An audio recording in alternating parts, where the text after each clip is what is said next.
Hi everyone, Arnold here, santamuertemagic.com. Thank you so much for tuning in. The topic of today's video is notes on paying for Santa Muerte Magic. I'll be discussing whether or not you should pay for Santa Muerte Magic and some words of caution on the same topic. In Mexico, where I've lived for many years, magic is very much an industry. It is very easy to find people who will petition not just the Santa Muerte, but a variety of saints and entities and deities for just about anything you can imagine. In my experience, there is some controversy related to selling magical services, especially in the United States. There are some who think that introducing money into magic somehow makes magic dirty, but I think that's a conclusion you can only reach if you assume that money is dirty. I don't think money is dirty. I think money is good. Money is how I keep food in my belly, clothes on my back, and a roof over my head. If we live in a world where it is perfectly acceptable for farmers to sell food, for weavers to sell cloth, and for builders to sell homes, then the idea of selling magic should be just as acceptable. This being said, and even though I have been known to petition Santa Muerte on behalf of paying clients, I still encourage anyone who follows my work to consider petitioning Santa Muerte on their own before deciding to pay for a petition. First of all, if we are all equal under Santa Muerte, then your ability to petition Santa Muerte is just as powerful as my ability to do so on your behalf. I do not consider myself over or above any other devotees, and there is no power or knowledge that I have that makes me special in the eyes of Santa Muerte. If you are alive, then you will one day die, just like me, and Santa Muerte will one day come for you, just as I know she will one day come for me. Another reason to create your own petitions is because any action you take to acknowledge the power of Santa Muerte in your life is an action that strengthens and builds upon your relationship with Holy Death. The more you acknowledge her in your life, the stronger your relationship will become. And making petitions is just one way that you can acknowledge her power.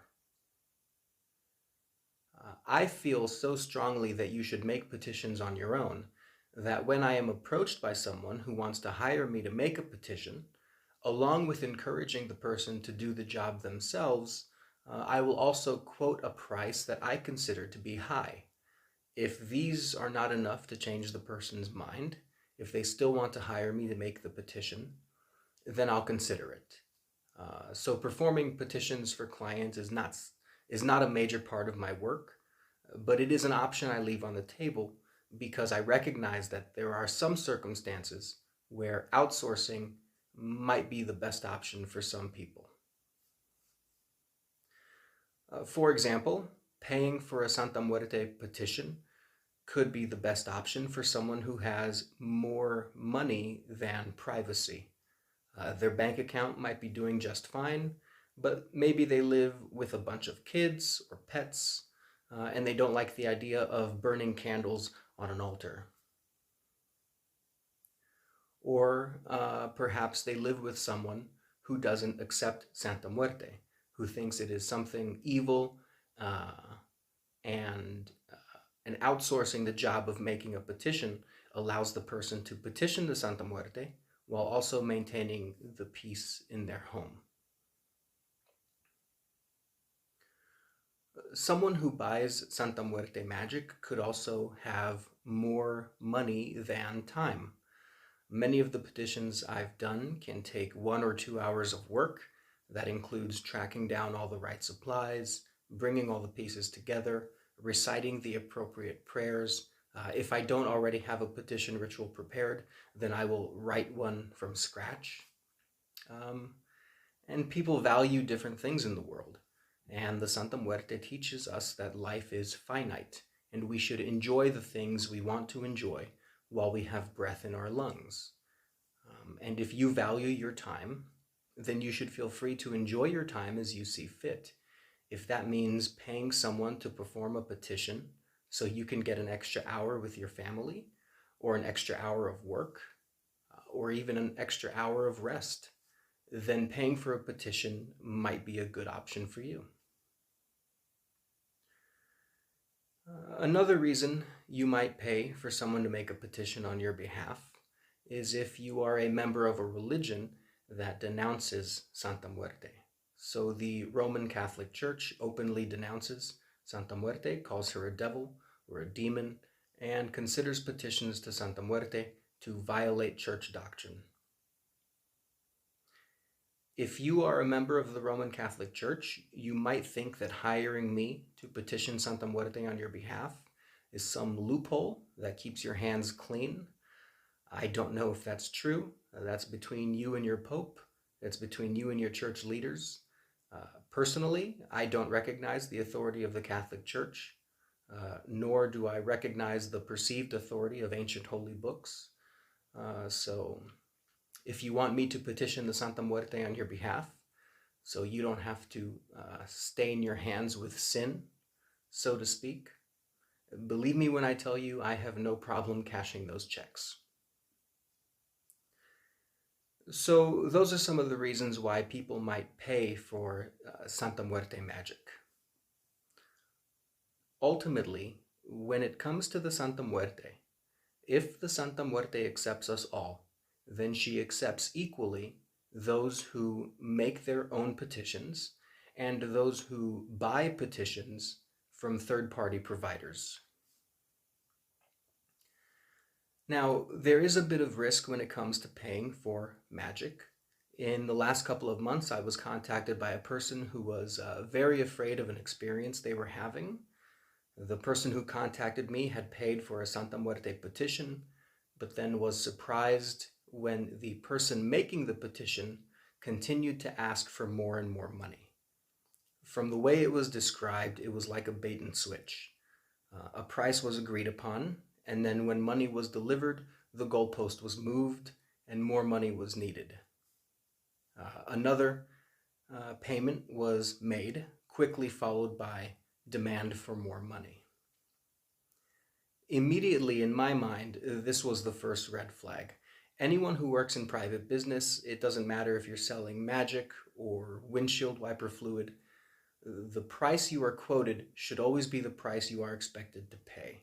If there's a window, if a price is between $3,000 and $5,000, then the final price had better be within that window.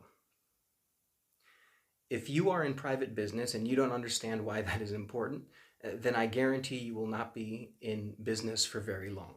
Because even if you have the best of intentions, word will eventually get around that you are a bait and switch artist, and nobody will want to hire you. Best case scenario, the person that was paid to make this petition was just bad at business. They were an inept business person. Worst case scenario, that person was a scam artist from the beginning. Now that wasn't the end of it. After that initial bait and switch, the client continued to make payments until there was no more money. When the client expressed that there was no more money to keep paying for petitions, the person that was being paid, at this point I'll just call them the scam artist, threatened the client with some terrible curse that would be placed against them for not meeting the demands. This was the second red flag. No legitimate seller of magic services will threaten you for not being able to buy more services. And it wasn't like the money was owed for something that was already provided. There was no open debt on the books. Money was paid and then a service was provided. Money paid, then a service.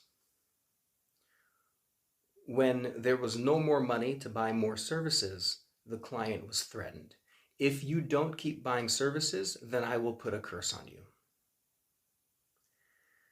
And that was the point when the client reached out to me for my advice.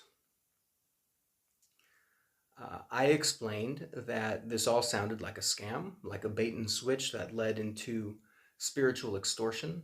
and that the client should just ignore the scam artist and break contact. If the scam artist was so powerful to begin with, then I don't know why they didn't make money manifest in the client's bank account. And that seems like it would have solved everybody's problems. But of course, that was not an option because legitimate practitioners of Santa Muerte magic understand that Santa Muerte magic is magic of petition. We do not command Santa Muerte. We do not compel death to do our bidding. What we do is we make our intent clear as possible. We make the request, and then we remain optimistic for the best possible outcome. I do not know why some petitions are answered and others are not. I've said this many times before. But that is the nature of Santa Muerte magic.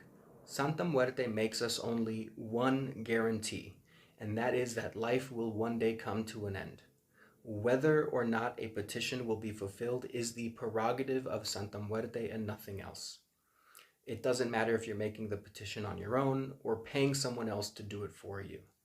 If anybody ever tells you that they can guarantee results, or that they can control Santa Muerte, or they can control the forces of death to deliver what you want, I recommend you run away and do not look back. Nobody who knows what they are talking about ever guarantees 100%. The best lawyers do not guarantee 100% success rates. The best heart surgeons do not guarantee 100% success rates. What they guarantee is their best effort based on their experiences, and any money you pay them is considered payment for their effort and experience, not a specific outcome. The rules are no different in magic. And with that, I think I'll start wrapping up the video. The main points you should take away is that there is nothing wrong with paying for magic. While I encourage everyone to consider crafting their own Santa Muerte petitions, I understand there are scenarios where paying for a petition might be the better option for you. And also be aware of scams. Have a clear understanding of what you are paying for. If there is a bait and switch on price, consider that a red flag. If results are guaranteed, consider that a red flag. If you are ever threatened into making payments to avoid a curse, just run away. Break contact with the scammer, block their messages, do not engage with them, do not keep any trace of that negative energy in your life. Just be done with them. I think that is the best advice you can follow. I hope I've explained everything clearly, but as always, please reach out to me if you have any questions. You can get in touch through the Patreon Messenger system. There's also the Discord chat server and the contact form on the website. Thanks so much for watching. Until next time. Bye.